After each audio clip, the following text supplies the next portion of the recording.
जैन साहित्य अ, जो यहाँ पर सारे एकेडमिशियन और रिसर्च स्कॉलर है, उनके सामने मैं नम्रता से अपनी बात प्रस्तुत करने जा रही हूँ। आदरणीय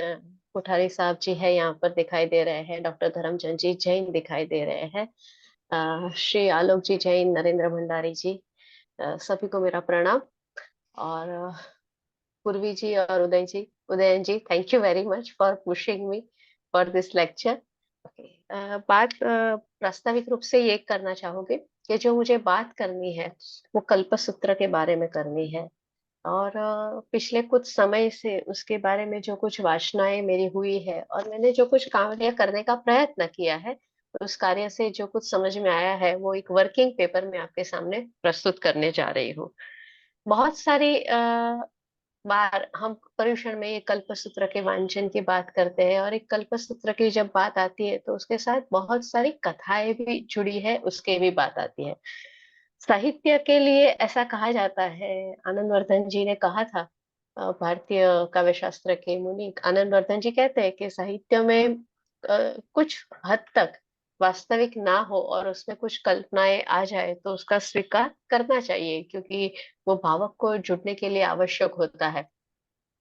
परंतु समय के साथ जब हम किसी एक प्रत या किसी एक टेक्स्ट की जब फिर से संशोधन करते हैं, उसके बारे में सोचते हैं, तो कुछ प्रश्न मन में आते हैं। और उस प्रश्न के उत्तर पाने के लिए ये बात आपके सामने प्रस्तुत करने जा रही हूँ। जैसे हम सब जानते हैं, इसलिए मैं ज्यादा कुछ प्रास्ताविक रूप से नहीं कहूंगी, क्योंकि कल्प का अर्थ आचार होता है। बट ऐसा माना जाता है कि कल्पसूत्र ये एक हमारे साथ जुड़ा हुआ जो शब्द है। मैं जब ढूंढ रही थी तब मुझे पता चला कि वेद और आज काफी परंपराओं में कल्पसूत्र की एक परंपरा है। परशुराम कल्पसूत्र है उनके पास, इस प्रकार के उनके पास भी काफी कल्पसूत्र है। किंतु हमारे पास जो कल्पसूत्र है वो हमारे एक श्रद्धा और हमारे कुछ उसमें से हमें काफी कुछ हमारी तात्विक मीमांसा के लिए भी उपलब्ध हो, ऐसी माहिती प्राप्त होती है। ये कल्पसूत्र की प्रत, जिसे हम कहते हैं कि ऐसे ये दसम श्रुत स्कंद, और ये स्वतंत्र रूप से नहीं है, किंतु दशम श्रुत स्कंद के 8वें अध्याय के जो प्रवाद है, प्रत्याख्यान प्रवाद, और उसमें से पर्युषण कल्प हमें प्राप्त हुआ है। और ये पर्युषण कल्प मतलब एक स्वतंत्र ग्रंथ ना होने की ना है, किंतु दशम श्रुत स्कंद में आया हुआ है। जब उसकी कुछ वाचनाएं और उसके कुछ रिसर्च किए गए, तो ये बात को माना गया कि भद्रबाहु स्वामी ने जो ये इसको लिखा गया है, जो कि हमारे छेद सूत्रकार भद्रबाहु स्वामी है जिन्होंने ये लिखा हुआ है। और कप्पो, जिस बृहद कल्पसूत्र महाशास्त्र, जिसका सही नाम कप्पो है, और उसके ऊपर भी निरुक्ति, भाष्य, टीका आदि लिखा गया है। छेद सूत्रकार और निरुक्तिकार भद्रबाहु स्वामी, उस दोनों के बारे में भी आरंभ में थोड़ी सी बात करना चाहूंगी, क्योंकि ये बात एक प्रचलित है कि जो छेद सूत्रकार भद्रबाहु स्वामी है और निरुक्तिकार भद्रबाहु स्वामी है, वो दोनों एक है कि नहीं है। दूसरी बात यह है कि छेद सूत्र के जो प्रणेता, जिसको हम चतुर्दश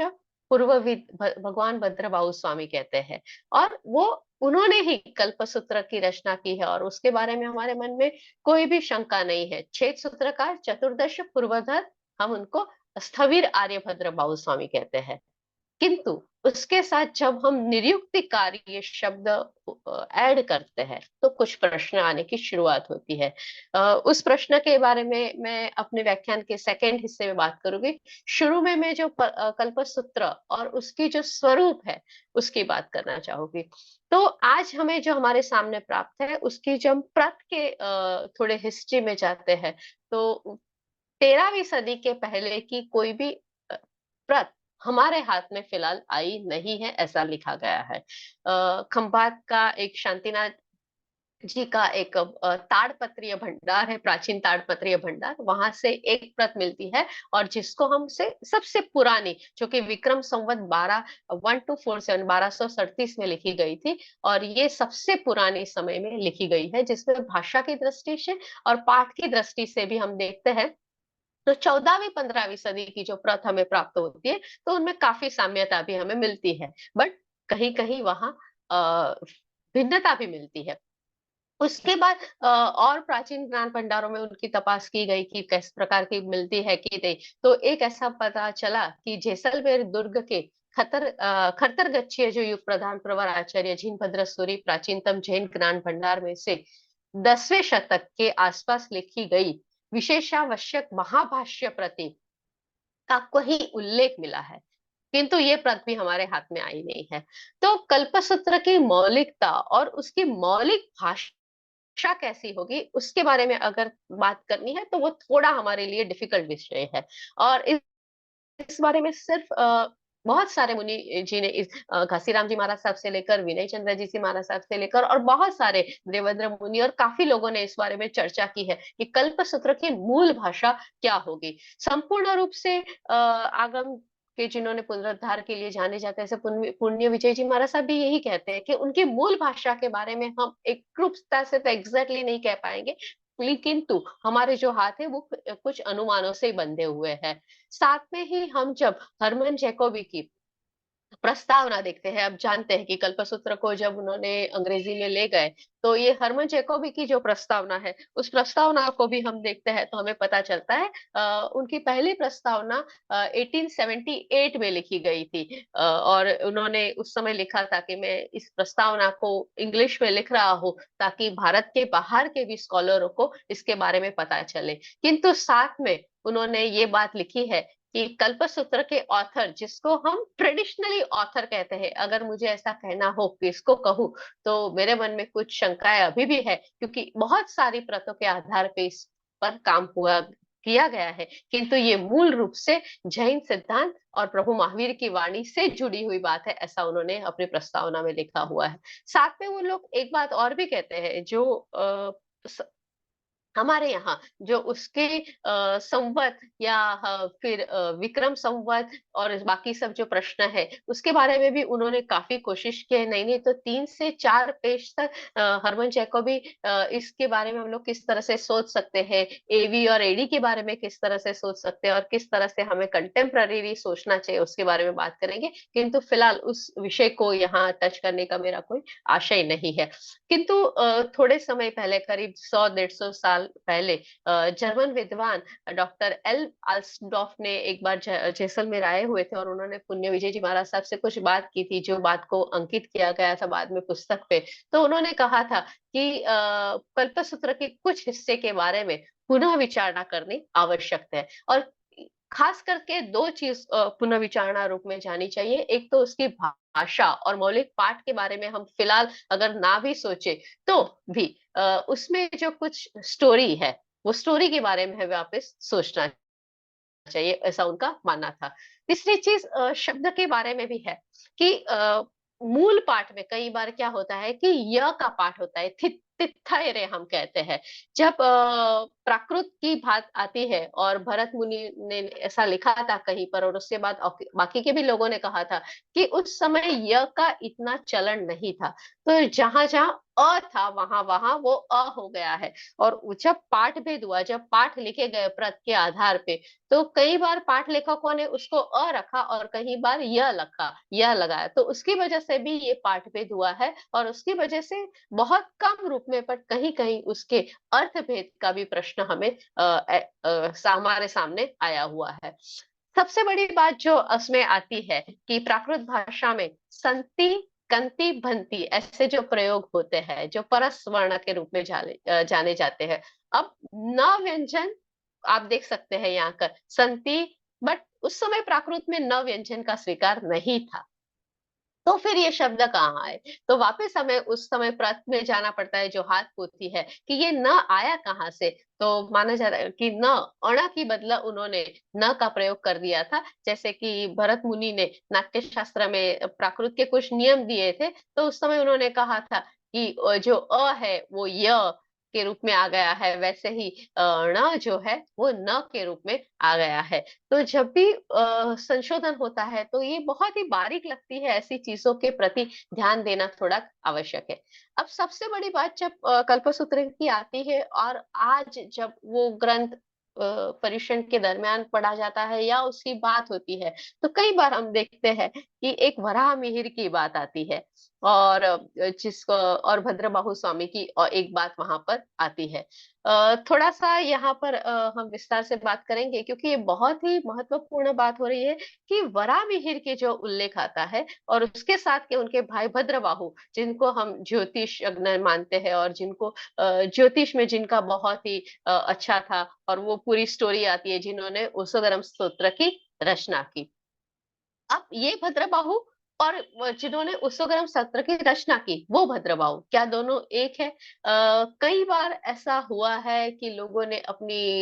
कथाओं में, अपनी पुस्तकों में ये बात लिखी है कि जिन्होंने कल्पसूत्र की रचना की, जो कल्पसूत्र की मतलब दशस्कंद की जिन्होंने रचना की, वो ही भद्रबाहु ने उषोग्रम स्तोत्र की रचना की है। जो कि ये बात के सामने कुछ प्रश्न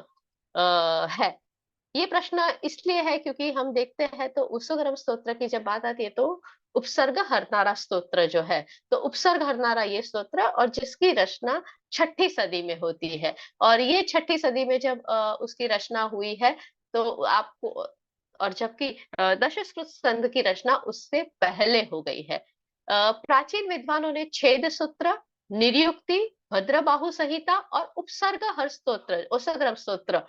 इन सबको एक ही चौद पूर्वधर के भद्रबाहु स्वामी ऐसा मान लिया था। जो कि थोड़ा सा प्रश्न उठाने लायक बात है, क्योंकि वराह संहिता की जब बात होती है तो वहां पर जो उल्लेख हुआ है ज्योतिर्विद वराह मिहिर के सहोदर यानी भद्रबाहु, वो दोनों एक नहीं है। ज्योतिषविद वराह मिहिर के सहोदर भद्रबाहु और छेद सूत्र के जो भद्रबाहु है वो अलग है। वराह का जो समय था, वराह मिहिर का जो समय था, वो शक संवत 427 अर्थात विक्रम संवत आप 560 के आसपास का समय गिन सकते हैं। जब और ये जब छेद सूत्रकार हमारे जो भद्रबाहु जो है वो अ, अलग है। जबकि उपसर्ग स्तोत्र के रचयिता भद्रबाहु, जिनको हम ज्योतिषविद कहते हैं, वो छठी सदी में हुए, जबकि उसके 500 साल पहले हमारे छेद सूत्र के रचनाकार हो गए थे। उनके साथ जुड़ी हुई एक कथा है, और उस कथा को 14वीं सदी में वो कथा प्राप्त हुई कि आप जानते हैं कि वराह और भद्रबाहु दोनों भाई थे, और जो एक को फिर आचार्य पद नहीं मिला तो बड़ा भाई रूठ के चला गया और उससे ज्योतिषी की, और फिर वो जो स्टोरी है वो यहाँ पर मुझे नहीं कहनी है आपसे, क्योंकि मैं बहुत बड़े विद्वानों के सामने जब बात कर रही हूँ। बट ये दोनों के बीच में किस तरह से भेद है उसकी बात में रचना करती हूँ। भद्रबाहु संहिता और वराह संहिता, उसमें जो ग्रंथ आते हैं, उसमें जो बात आती है, तो उसमें हमें समझ में आता है कि भद्रबाहु संहिता के प्रणीता वो चतुर्दश पूर्वधर को कहना बिल्कुल मुमकिन नहीं है, क्योंकि भद्रबाहु संहिता और वराह संहिता में कुछ समान ग्रंथ है, कुछ समान नाम है, कुछ स्पर्धा सूचक बातें आती है। जब हम छेद सूत्र के हमारे रचयिता जिन भद्रबाहु की बात करते हैं, तो हम देखते हैं कि वहां स्थविर आर्य भद्रबाहु का वर्णन आता है, 12 वर्षीय दुष्काल का वर्णन आता है, नेपाल देश में उनका जाना, महाप्राण का ध्यान, स्थूली भद्र को वासना देना, छेद सूत्र की रचना करना, ये सारे वर्णन आते हैं। तिथोगाली प्रकरणिक नाम के ग्रंथ में ये आते हैं। उसके बाद हरिभद्री या टीका में ये वर्णन आते हैं, और उसके अलावा भी कुछ ग्रंथ में आते होंगे। किंतु वहां पर वो वराहमिहिर के भाई है ऐसा उल्लेख नहीं आता है। वराहमिहिर के भाई की बात जब आती है तो वो हमें तुरंत ही वहां नहीं आती है। तो फिर ये वराहमिहिर के जो भाई भद्रबाहु है वो कौन है? तो कहते हैं कि निर्युक्ति की जिन्होंने रचना की वो भद्रबाहु वराहमिहिर के भाई है। तो यहाँ दो भद्रबाहु जो अलग अलग है उनको एक कर दिया गया है, और दोनों की स्टोरी को एक करके पर्यूषण में उसकी बात की जाती है। वराहमिहिर के भाई जिन्होंने निर्युक्त ग्रंथ की भी रचना की है, और जिन्होंने उपसर्ग स्तोत्र की रचना की है, किंतु वो नैमित्तिक है, किंतु उनका संबंध वो छेद सूत्रकार भद्रबाहु के साथ नहीं है। तो दोनों अलग व्यक्ति है, ये स्थापित बात हुई है। किंतु ये बात पुण्य विजय जी महाराज साहब ने भी बहुत बार की थी, उसके बाद देवचंद्र महाराज साहब ने भी बहुत बार की थी, बट कहीं रूप से वो आगे नहीं पहुंच गई है। उसके बाद और एक प्रश्न फिर ये भी आता है कि ये अगर दोनों अलग अलग लोग हैं, तो फिर हमारे कुछ सूत्रों में निर्युक्ति का उल्लेख हुआ है, तो वो निर्युक्ति का उल्लेख क्यों हुआ है? तो उस समय के सूत्रों में निर्युक्ति का उल्लेख हुआ, उसका कारण ये था कि ये भद्रबाहु के पूर्व एक गोविंद निरुक्ति नामक व्यक्ति हो गए, जिनका ग्रंथ था गोविंद निरुक्ति। और ये गोविंदाचार्य थे, उन्होंने कुछ निरुक्ति की रचनाएं की थी, और इस वजह से उनका नाम यहाँ पर आया हुआ है। उनकी कथा बहुत ही आपको प्रभावित करने वाली कथा है, और वो जो सच के है कि निरुक्तिकार जब भद्रबाहु स्वामी की बात सर्वप्रसिद्ध हुई, बट उनसे पहले एक हमारे निरुक्तिकार हो गए, और जिनका नाम था गोविंदाचार्य। ये गोविंदाचार्य ने जैन दीक्षा का स्वीकार किया था, और उसके बाद निरुक्ति की रचना की, ऐसा मानना था। बट उनके साथ ये भी थी कि उन्होंने शुरू में ज्ञान का हरण करने के लिए दीक्षा ली थी, और उनको जब उनके गुरु भगवान ने उनको सिखाया, और उसके बाद उनको जब सम्यक्त प्राप्त हुआ, तो उन्होंने गुरुदेव को कहा कि आप मुझे सब कुछ वापस सिखाइए। तो गुरुदेव कहते हैं कि आपको तो सब कुछ सिखाया गया है, आपको वापस क्यों सीखना है? तो कहते हैं कि उस समय जो मैंने सीखा, उसमें मेरा जो उद्देश्य था वो गलत था, और अभी क्योंकि वो एक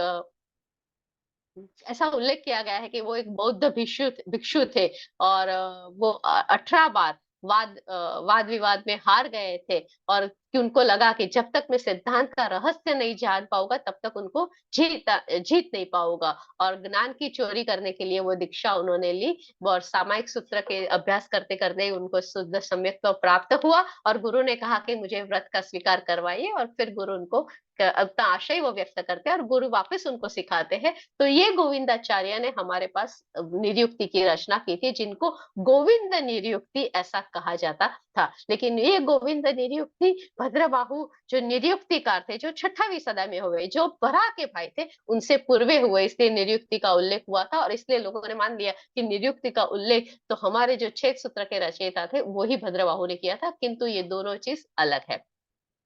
कल्पसूत्र की दूसरा एक प्रश्न जो आता है, और जिसमें कुछ पाठ भेद जो आते हैं, उसमें मैंने आपको च या छ की बात की, या फिर य और अ की बात की। बट उसके साथ एक दूसरी चीज आती है कि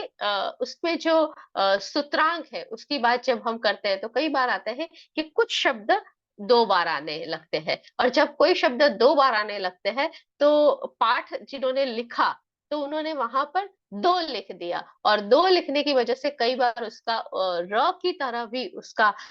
जो प्रोनाउंसिएशन था वो होने लगा, और उसकी वजह से भी कुछ मुश्किलें हुई। तो जब पुण्य विजय जी महाराज साहब और आदि काफी कुछ लोगों ने जब इसको वापस पाठांतर कर रहे थे, या उनको ट्रांसलेट कर रहे थे, तो ये सारी चीजों का ध्यान रखा गया। किंतु जब आगे जाकर बहुत ज्यादा रिसर्च होने लगी, तो ये कुछ बातों का ध्यान नहीं रखा गया था। एक प्रश्न जो कल्पसूत्र से जुड़ा हुआ है, जिसकी बात मुझे खास रूप से करनी है, वो उसमें एक प्रश्न आता है, वो है प्रभु महावीर का जो जीवन प्रसंग है, और उसमें माता त्रिशला को जो 14 स्वप्न आए हैं, उसकी बात भी आती है। तो कुछ हरमन जैकोबी ने कहीं पर उसका मूल रूप से तो ऐसा डायरेक्टली उल्लेख नहीं किया है, बट किंतु उन्होंने कहा है कि इट सम कैरेक्टर्स जो हिस्टोरिकली है, और उसके ओरिजिन के बारे में मुझे कुछ प्रश्न है, इस तरह से कहकर उन्होंने इस बात को छोड़ दिया है। किंतु पुण्य विजय जी महाराज साहब और बाकी सब लोगों जिन्होंने इसके बारे में कहा कि क्षत्रिय त्रिशला क्षत्रिय न्याय को जो 14 स्वप्न आए, और जिसका बहुत लंबा बाद में वर्णन एक आता है, और जिसके आधार पे महावीर जयंती का सेलिब्रेशन होता है, वो बहुत ही अच्छी बात है। किंतु मूल ग्रंथ में क्या ऐसा था? तो आप जानते हैं कि जब मूल ग्रंथ का स्वरूप ही बहुत छोटा था, तो इसकी वजह से आज भी हमारे कुछ जैन समाज, या एक हमारा जैन पंथ ऐसा है जो उसको मूल ग्रंथ नहीं मानता है, क्योंकि वो बहुत ही छोटा है, और इतना छोटा जो हिस्सा है वो कैसे मूल ग्रंथ में आ गया, और मूल ग्रंथ में आने के बाद उसमें इतनी सारा किस तरह से कथाएं जुड़ गई, ये प्रश्न है। और ये प्रश्न का जवाब यहाँ हमें मिलता है कि वहां सिर्फ एक वाक्य है, जो 6 प्रत जिसका संशोधन किया गया, और उस 6 प्रत को आधार पे जो बात करती है, तो उसमें से 2 प्रत ऐसी है जिसमें ये स्वप्न से जुड़ा हुआ वर्णन है, वो बहुत ही संक्षिप्त में है। 6 में से 2 प्रत में, बाकी की 2 प्रत में उस वर्णन को काफी लंबे रूप से कहा गया है। और बाकी की एक प्रत ऐसी है जिसमें इसके बारे में वर्णन किया ही नहीं गया है। मैं 6 व्रत का बाद में आपको उल्लेख एक लास्ट में पूरा परिशिष्ट अपना पढ़ लूंगी। तो इस तरह से देखते हैं कि अलग अलग 6 प्रत जिसके आधार पे बहुत पुरानी प्रत जिसको मानी गई है और जो मूल रूप से ताड़पत्र के रूप में प्राप्त हुई उसमें भी, तो वहां जहां बहुत कम उल्लेख हुआ है त्रिशला क्षत्रिय को 14 स्वप्न आए, और वहां पर सिर्फ ऐसा ही उल्लेख होता है कि ते तैण सा तिसला, मतलब त्रिशला क्षत्रियाई ने अ, और इस प्रकार के 14 स्वप्न आए और वो स्वप्न देखकर जाग गई। वहां एक शब्द जो आता है वो एक शब्द आता है गुजराती में जिसका मैं उल्लेख करूंगी, उदार करके स्वप्न आते हैं कि ऐसे। तो ये उदार क्या है, उदार मतलब किस प्रकार के स्वप्न, और वो एक हमें कल्पना की ओर ले जाता है। जब मैंने कुछ मुनि भगवंतों से बात की कि अगर कल्पसूत्र में क्या इस प्रकार के 14 स्वप्न का जो उल्लेख मूल में पाठ में होगा या नहीं होगा, और मूल पाठ में नहीं होगा तो जो 14वीं 15वीं सदी में हमारे पास आई जिसको बहुत पाठांतर भेद के साथ आई, तो वहां जब वो आती है तो उस पर किस चीज का प्रभाव होगा। तो उन्होंने मुझे कहा कि इस चीज के लिए तुम्हें जो हिंदू धर्म के हमारे जो क्लासिक टेक्स्ट है उसके प्रति भी एक बार देखना चाहिए। तो फिर मैंने कुछ इंक्वायरी की, और जब मैंने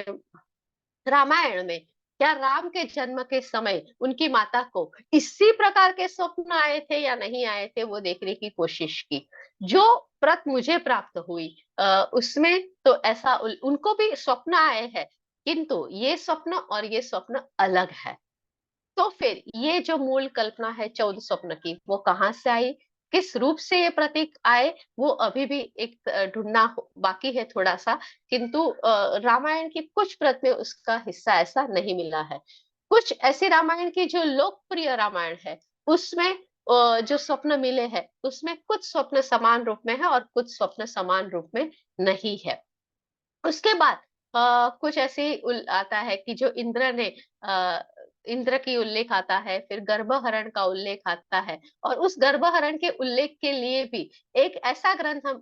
मिला जो हमारे मुनि भगवत ने लिखा है, और जिन्होंने ढूंढा कि ये कहाँ से आ गई, ये जो गर्भहरण की बात है और वो किस तरह से कल्पसूत्र में आई। तो उन्होंने जो बात लिखी है उनका ये कहना था कि उस समय जो देव क्षत्रिय और ब्राह्मण की जो बात थी उस बात का भी यहाँ पर कुछ असर होना चाहिए कि ब्राह्मण का जो ब्राह्मणत्व था, और उस ब्राह्मण के पास क्षत्रिय शरण में जाए या फिर क्षत्रिय के पास ब्राह्मण में शरण में आए, तो ये दो चीज यहाँ पर हो सकती है ऐसा उनका लिखना है। रामधार सिंह दिनकर लिखते हैं कि अवतारों में तो उस समय वामन और परशुराम दो ही थे, और दोनों का जन्म ब्राह्मण कुल में हुआ था, बाकी तो सब क्षत्रिय वंश में हुए थे। अब ये अनुमान हम अगर ध्यान में ना भी रखें, बट हम ये मान सकते हैं कि यज्ञ के वजह से जो ब्राह्मण हिंसा प्रिय उस समय माने जाते थे, और उसके प्रति उसके कारण समाज के कुछ हिस्से को उनके प्रति जो थोड़ा सा दुर्भाव हुआ था, और इसकी वजह से भी कुछ लोगों ने अपना ब्राह्मणत्व त्याग किया था, ऐसी एक शक्यता हो सकती है। तो उस समय ये एक कथा भी ऐड होने की संभावना है कि भगवान महावीर का जब जन्म ब्राह्मणी के गर्भ में हुआ, किंतु इंद्र सोचते हैं कि ब्राह्मण के वंश में तो वो कैसे ही हो सकता है, और ये कथा है हम मानते हैं, और इसको हम अच्छे रूप भी कहते हैं, अगर हम श्रद्धा के रूप में भी जब इसको स्वीकार करते हैं तो कि वो क्षत्रिय के कुक्ष में ही होना चाहिए। किंतु यहाँ पर कहता है कि बृहदारण्यक जो उपनिषद है उसकी जो बात आती है और उसका एक संदर्भ आता है कि क्षत्रियो से उत्कृष्ट कोई धर्म नहीं है, और उस अगर क्षत्रियो से उत्कृष्ट कोई धर्म नहीं है तो इस तरह से ब्राह्मण से ऊपर क्षत्रिय है ये दिखाने का भी एक प्रयत्न यहाँ पर है। और प्रस्तुत कथा की तुलना में श्रवण भगवान महावीर की इस प्रसंग के साथ हम अगर जोड़, मैं उसी ग्रंथ से ये बात पढ़ रही हूँ कि जोड़कर अगर देखें तो ये बात योग्य रूप से बैठती है कि भगवान समवसरण में स्फटिक सिंहासन पर बैठे हैं, और जो बाकी लोग हैं जो ब्राह्मण है वो नीचे बैठे हैं, और ज्ञान का प्रकाश क्षत्रिय के पास से आता है। इस तरह से उन्होंने ये बात यहाँ पर प्रस्तुत की है। कल्पसूत्र के बारे में ऐसी कहा जाता है कि बहुत सारी चीजें ऐसी है कि जो कभी बनी नहीं हो और वो यहाँ पर दिखाई है और यहाँ पर लिखी हुई है। ये जो कथा है, उस सारी कथाएं तो नहीं, बट कुछ बातें जो आई है वो लोगों उसके साथ श्रद्धा के रूप से जुड़ जाए, इसलिए आई है। कल्पसूत्र का वांचन समाज में किस तरह से हुआ, ये बात आप सब जानते हैं कि वो राजा और वो स्टोरी भी मैं आपके सामने प्रस्तुत करना नहीं चाहूंगी, क्योंकि मुझे भद्रबाहु, दो जो भद्रबाहु है उसके रूप में आपसे सब संपूर्ण बात करनी है। लेकिन हर्बन जैकोबी ने जब इस अंग्रेजी अपनी प्रस्तावना दी है, और पूरे 27 पेज की अंग्रेजी प्रस्तावना है, उसमें काफी कुछ जो ध्यान हमारा जो दो तीन चीजों पे दो रहा है, वो बात ये कहते हैं कि पार्श्वनाथ को वापस उन्होंने वहां ऐतिहासिक स्वरूप ही माना है, और वो कहते हैं कि उनकी एक जो ऐतिहासिकता है वो स्वीकृत तो है, किंतु उन्होंने एक ऐतिहासिक उनको फिगर के रूप में यहाँ पर लिखा है। उसके बाद हरमन जैकोबी ने और एक बात जो लिखी है, वो बात ये लिखी, उन्होंने जो 7-8 प्रत का उपयोग किया था और जिसके आधार पे उन्होंने लिखा था, वह उन्होंने हेमचंद्राचार्य और आदि का उल्लेख भी किया हुआ था, विनय विजय जी की प्रत का भी उन्होंने उल्लेख किया हुआ है, और बाकी के कुछ प्रत का भी उल्लेख किया हुआ है। किंतु वो कहते हैं कि इतनी सब प्रथों पढ़ने के बाद भी मुझे जो मूल रूप से कल्पसूत्र जो I am convince with that such fact, कुछ ऐसे फैक्ट है जिसके साथ मैं कन्विंस हो रहा हूँ। तो आज जो कुछ प्रश्न होता है कि ऐसा गर्भहरण का ऐसा बात हो सकती है या नहीं हो सकती है, या फिर ऐसा कुछ हो सकता है या नहीं हो सकता है, बट अगर उसको पूरा किस तरह से उसको कन्विंस करें ये हमें सोचना है, बट ये बात हो सकती है ऐसा उनका भी मानना है, और उन्होंने इस बात को यहाँ पर प्रस्तुत भी किया हुआ है। और एक बात जो वो कहते हैं कि जैनागमन ने जो बौद्ध त्रिपिटकों के प्रकाश में ये जो प्रस्तुत हुए हैं, और ये भगवान को एक ऐतिहासिक पुरुष मानते हैं, और उनकी उस तरह से उनकी ऐतिहासिकता भी प्रमाणभूत तो होती है। उसके साथ बाद वो कहते हैं कि श्वेतांबर दिगंबर दोनों परंपराओं में इस ग्रंथ के आधार पर पूर्ण सिद्धि प्राप्त हुई है, दोनों ने उसका स्वीकार भी किया हुआ है। तो उस और फिर उन्होंने काफी उसकी मतलब बड़ा अच्छे उनका अप्राइज किया है उसको, कि ये इसमें बहुत सारी इस तरह की बातें हैं जो हमें जैन धर्म की है और जैन तत्व की है, और जो जैन साहित्य के द्वारा हमारे पास पहुंच सकती है। इस तरह से उन्होंने उसकी बात भी की है। अरस्टनेमी की भी बात उन्होंने वहां पर पूरे डिटेल में उन्होंने लिखी है। उसके बाद उन्होंने ऋषभदेव भगवान की बात भी डिटेल रूप में वहां पर लिखी हुई है। और महाभारत नाम का जो कोश बना था, जो सोरेंस ने बनाया हुआ था, और वो महाभारत कोश में शुपार्श्व, चंद्र, सुमति आदि जैन तीर्थंकर के नाम भी आते हैं, और ये बात का भी उल्लेख हमें मिलता है। तो इस तरह से हमारे तीर्थंकर का जो प्रभाव उस समय था, और वो जो हिंदू या अन्य धर्म के ग्रंथ लिखे जाते थे, उसमें उसका जब उल्लेख मिलता है, तो हमें एक ऐतिहासिकता और उसकी डेट डिसाइड करने में काफी कुछ सहाय रूप हो जाता है। अब जो बात भद्रबाहु की मैं आपको करना चाहती हूँ कि दोनों भद्रबाहु किस तरह से अलग है और क्यों ऐसा उन्होंने लगता है। तो ये बात पे अगर हम जाते हैं, तो जो निरुक्तिकार भद्रबाहु है, और जो छेद हमारे जिन्होंने ये हमारा दश शतस्कृत लिखा है, वो दशाश्रुत स्कंद के जो हमारे भद्रबाहु है, वो दोनों किस तरह से अलग है। तो वो कहते हैं कि जो हमारे दशाश्रुत स्कंद का जो आरंभ होता है, और उस आरंभ में उसके बाद वहां जो स्थविरावली के नाम आते हैं या कुछ पाठ परंपरा के नाम आते हैं, तो वो नाम अगर हम देखते हैं, तो उन्होंने वहां पर अपने कुछ शिष्य के नामों का भी उल्लेख किया हुआ है। साथ में वो कहते हैं कि ये उल्लेख की वजह से कुछ लोग ऐसे कहेंगे कि उनको भविष्य की भी बात पता थी, और भविष्य की बात पता होने की वजह से उन्होंने अपने आगे वाले जो पूरा आने वाली एक शिष्य परंपरा है, इसलिए उसका उल्लेख किया हुआ है। तो श्रद्धा के रूप से हम इसका तुरंत स्वीकार करते हैं कि हाँ, उनको ये पता था। किंतु उसके बाद दूसरा एक प्रश्न आता है कि जब कोई अपने शिष्य का उल्लेख करता है, तो क्या वो उतने ही मान पूर्वक उसका उल्लेख करता है जितना मान पूर्वक वो अपने गुरु का उल्लेख करता है। और ये प्रश्न हमें तुरंत आता है कि निरुक्तिकार जो भद्रबाहु स्वामी है, जो सिक्स सेंचुरी में हो गए, उन्होंने शायद उनके लिए हमारे जो दश स्कंद के हमारे भद्रबाहु थे, वो उसके शिष्य इनके लिए गुरु थे और इसलिए इन सबका उल्लेख समान रूप से हुआ है। तो निरुक्ति में ये जो उल्लेख होता है तो उसके आधार पे भी हम कह सकते हैं कि ये निरुक्तिकार भद्रबाहु अलग है। मूल ग्रंथ और एक जो था, जो जिसका नाम बृहद कल्पसूत्र था और जिसको हम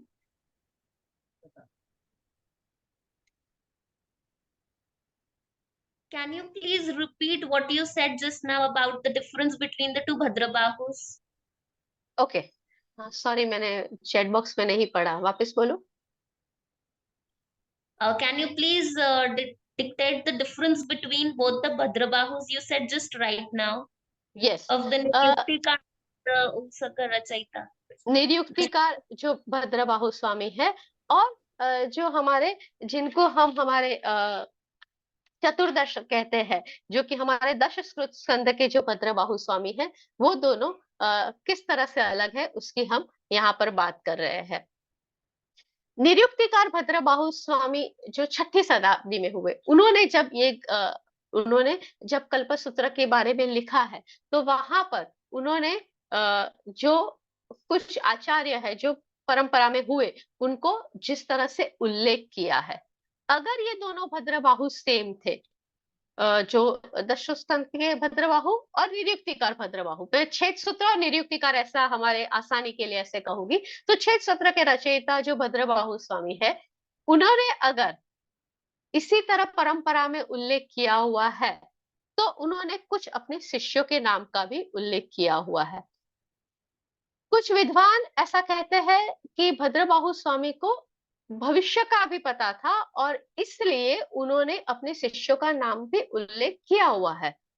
इस बात को अगर हम कुछ क्षण के लिए मान भी लेते हैं कि हाँ चलो उनको भविष्य का पता था इसलिए उन्होंने शिष्य के नाम का उल्लेख किया है, तो दूसरा प्रश्न ये आता है कि जब हम गुरु को जिस संबोधन से बुलाते हैं, क्या उसी संबोधन से मतलब उतने ही आदर से शिष्य का नाम का उल्लेख नहीं होगा, क्योंकि वो आने वाले समय में होने हैं। तो जब हमारे छेद सूत्र के भद्रबाहु स्वामी ने अगर ये उल्लेख किया होता तो वो दोनों में थोड़ा भेद होता विनय की दृष्टि से भी, क्योंकि मैं अपने आचार्य के उल्लेख कर रही हूँ और अपने गुरु शिष्य का संबोधन कर रही हूँ। निरुक्तिकार भद्रबाहु के लिए ये दोनों आचार्य है, दोनों गुरु है और इसीलिए उन्होंने दोनों को समान रूप से उल्लेख किया हुआ है। और तब हम मान लेते हैं कि हाँ जो निरुक्तिकार भद्रबाहु है वो अलग है और जिन्होंने छेद सूत्र की रचना की वो भद्रबाहु है, वो दोनों अलग है। ये एक हमारे सामने बात आती है। दूसरी बात, जो निरुक्तिकार भद्रबाहु स्वामी है उन्होंने जिन्होंने उस्सुगरम स्तोत्र की रचना की है और उसके साथ उनकी जो बात आती है वो मैंने आपको कही कि वराह मिहिर और वो सब बात जुड़ती है और उनको ज्योतिष के ज्ञाता भी कहा जाता है। जबकि हमारे छेद सूत्र के भद्रबाहु स्वामी है जिन्होंने दश स्कंद की रचना की, जिनके नाम पे आज ऐसा कहा जाता है कि उस्सुगरम स्तोत्र लिखा गया है, ऐसे कुछ पुस्तक में ये बात आई है जो कि गलत है। क्योंकि जब हमारे छेद सूत्र के भद्रबाहु जो इन्होंने कल्प सूत्र की जिन्होंने रचना की है, वो भद्रबाहु स्वामी जो है उनके बाद जब आती है तब हमें याद रखना है कि उस समय हमारे पास सारे ये उल्लेख आते हैं कि वो 6 महीने के लिए गए, उन्होंने श्रुत केवली को ये सिखाया, ये सारी बात आती है, बट कहीं भी निरुक्ति शब्द या वराह का उल्लेख आता नहीं है। ये उल्लेख आना बाकी रह जाता है और तुरंत वो पता चलता है कि ये उसके इतने सदी के बाद हुए, क्योंकि उस्सुगरम स्तोत्र की जो रचना हुई है वो 5वीं और छठी सदी के में हुई है, जबकि कल्पसूत्र के जो भद्रबाहु है वो अलग है क्योंकि वो बहुत पहले उनसे हो गए हैं। आगे जाओ। उसके बाद भद्रबाहु स्वामी की और जो कुछ बातें आती है जिसमें ये बात आगे चल के हम देखते हैं कि जो भद्रबाहु जिन्होंने कल्पसूत्र की रचना की है और जिनके उसके उनके बारे में उन्होंने जो कल्पसूत्र को जितना संदिग्ध रूप से मुका और उसके बाद निरुक्ति में जब उसकी बात आती है तो वहां बहुत सारी ऐसी बातें डिटेल में आती है। अगर ये बात पहले से ही डिटेल में आनी होती तो वो दश स्कंध में आ गई होती और कुछ ऐसे उल्लेख जो निरुक्ति में मिलते हैं, और उसके बाद उसकी भाषा और कुछ ऐसे उदाहरण भी जो निरुक्ति में मिलते हैं, जो हमें यहाँ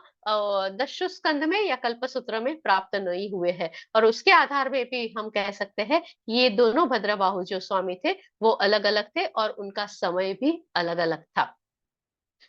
अ, जब जैन बंधारण की बात आती है, इतिहास के हम हिस्ट्री में जाते हैं और जिनको हम चतुर्दश पूर्वधर भगवान भद्रबाहु स्वामी, कालिकाचार्य आदि के प्रसंग की बात करते हैं, तो हम डेफिनेटली उससे हमें मतलब बहुत ही अच्छा लगता है कि एक समय में सूलिभद्र स्वामी और जो 500 बुद्धिमान उनके पास गए और उन्होंने ये सूलभद्र के अलावा और कोई पढ़ नहीं पाया, और उनके बारे में ये सारी बातों का उल्लेख आता है। और जब जब भद्रबाहु स्वामी की बात आती है, किंतु निरुक्तिकार की जब बात आती है, तो वहां उनके समय में सूलभद्र का उल्लेख कहीं पर भी हमें प्राप्त नहीं होता है। आगम टीका के ग्रंथों का हम संशोधन करते हैं तो श्री द्रोणाचार्य नाम की भी एक ऐतिहासिक व्यक्ति हमें प्राप्त होती है, और जिनका नाम हमें आजू बाजू के उस समय के कहीं और ग्रंथों में प्राप्त नहीं होता है। तो इस तरह से जो कल्पसूत्र के साथ कुछ ऐसी जो चीजें जुड़ गई आगे जाकर, जिन्होंने कल्पसूत्र के ये स्थूलभद्र की बात और वराहमिहिर की बात को जोड़ दिया, या फिर 14 स्वप्न की बात को यहाँ पर ये हम साबित अभी भी नहीं कर पाए हैं कि वो पूरे इतने विस्तार में थे या नहीं थे। हाँ, वो थे, किंतु इतने विस्तार में वो कभी भी नहीं थे। वो जो 2 प्रत में हमें प्राप्त हुए, वो सिर्फ 2 ही लाइन में प्राप्त हुए हैं, बाकी की कुछ प्रतों में उसका सिर्फ उल्लेख प्राप्त हुआ है, इतने विस्तार से प्राप्त नहीं हुआ है। तो ये इतनी लंबी जो बातें हैं वो आगे जाकर आई, तो वो 16वीं 17वीं शताब्दी में आने के बाद एक दूसरे के साथ इस तरह से मिल गई जैसे कि वो उसका मूल रूप है। तो ये पाठ भेद और सूत्र का कम ज्यादा होना वो समय के साथ आता है, किंतु समय के साथ जब रचनाकार के नाम में इस तरह की मिलावट हो जाती है, उसके कुछ उन्होंने जो नहीं कही है ऐसी बात में भी बहुत ज्यादा चीजें आ जाती है, तो हमें मूल ग्रंथ के प्रति जाने के लिए काफी दिक्कतें तो परेशानी होती है, किंतु मूल ग्रंथ को मूल रूप से पाने के लिए भी कई बार कई प्रश्नों का सामना करना पड़ता है। कल्पसूत्र में जो निरुक्ति चूर्ण है, वो निरुक्ति चूर्ण के बारे में उसके बाद तो काफी कुछ संशोधन हुए। घासीलाल जी महाराज साहब, विनय विजय जी महाराज साहब, उन्होंने काफी हिंदी में भी संशोधन हुए, यहाँ तक कि हरमन जैकोबी की जो पूरी प्रस्तावना है उसको भी हिंदी में एक मुनि महाराज ने ट्रांसलेट की है, जो मैं नहीं पढ़ पाई हूँ, बट मैंने सुना है कि वो भी ट्रांसलेट हुई है। हेमचंद्राचार्य के प्राकृत व्याकरण की भी बात वहां पर आती है। तो अगर कल्पसूत्र की मूल बात पढ़नी है तो कहते हैं कि हेमचंद्राचार्य के प्राकृत व्याकरण को भी उन्होंने बाल पोथी कह दिया है, कि हेमचंद्राचार्य में जो प्राकृत व्याकरण है वो सिर्फ एक बाल पोथी, मतलब छोटे बच्चों का वो एक शुरू का पाठ है। अगर पूरे रूप से निरुक्ति, भाष्य, चूर्णी, भाषा, उसके जो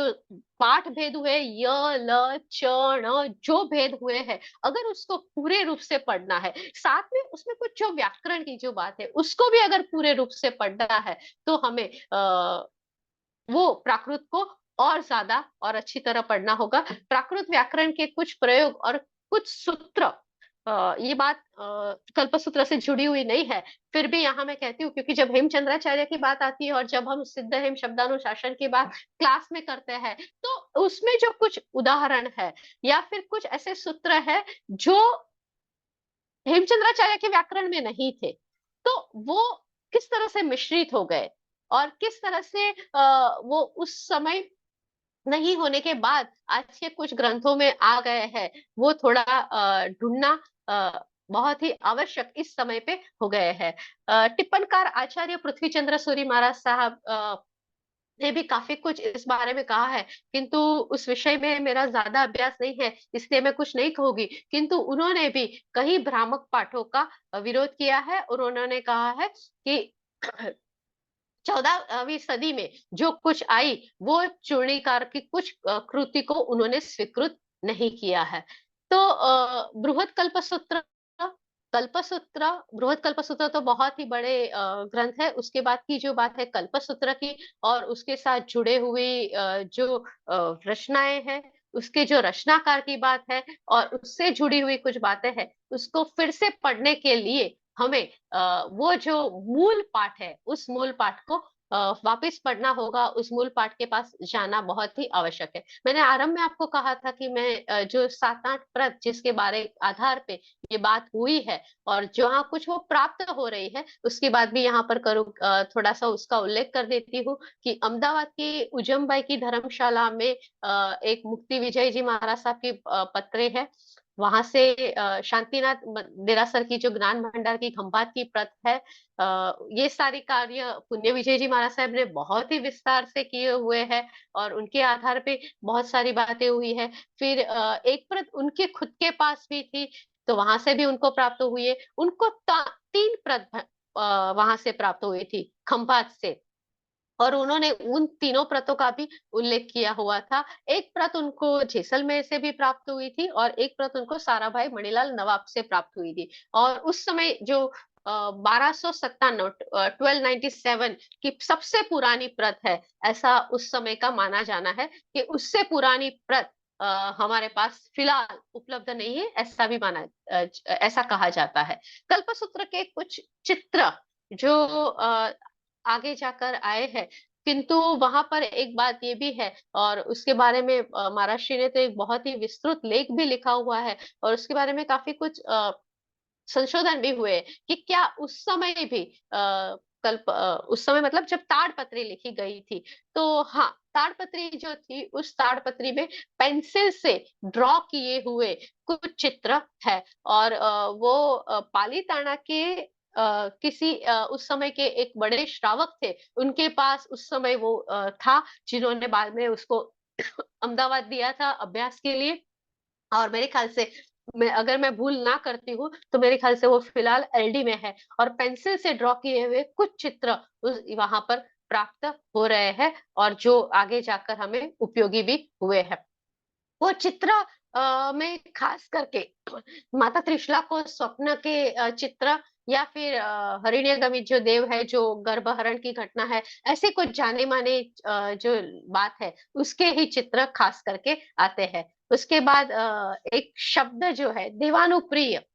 तो इसका भी उल्लेख कई बार हुआ है, ऐसा उन्होंने यहाँ पर लिखा हुआ है। 32 लाख विमान और वो सब भी कुछ चित्र आगे जाकर उसमें प्राप्त हुए हैं ताड़पत्री के उस ग्रंथ में। तो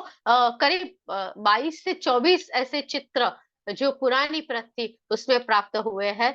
उसके बाद कुछ अच्छे कपड़ों, मतलब जो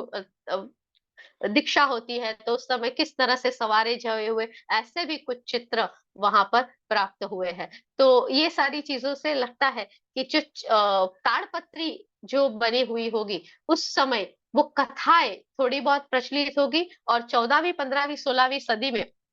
जब विस्तृत रूप से वो बन रही होगी, तो वो चित्र के आकर्षण की वजह से या लोगों को उसको कन्विंस करने की वजह से भी उसका ज्यादा प्रभाव रखा गया होगा, ऐसा मेरा मानना है।